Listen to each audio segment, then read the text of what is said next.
If you are struggling with decluttering the house, please sit and relax. Today we will show you the KonMari way.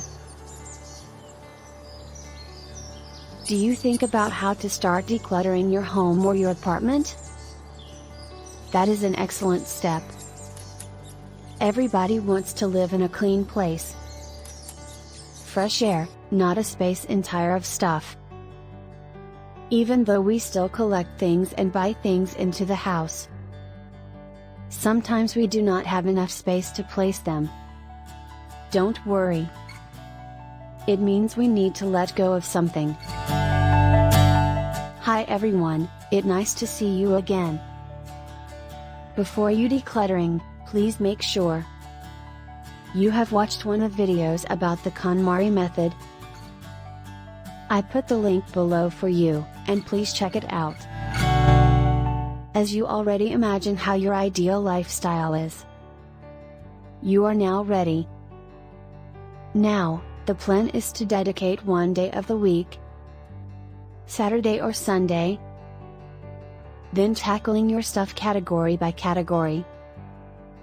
For example, in the first week, you deal with clothes.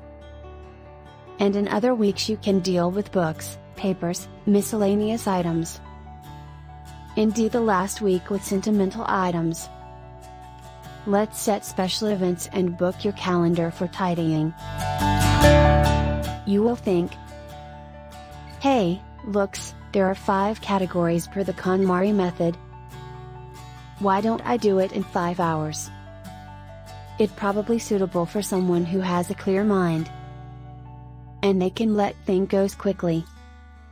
But for someone who has collect belongings for their whole life, it might take a while, like me. I take a long process, about 6 months, to complete the first 4 categories. I still hold the last category since I am not ready to deal with each sentimental item. So, give you time to deal with stuff you have. Which one sparks joy, then you keep. Which one does not spark joy, then you can discard. Go item by item.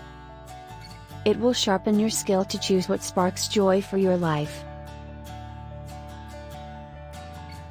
Keep watching, and don't forget to subscribe. Next, I will share with you how to tackling clothes step by step. Thank you, and enjoy your day.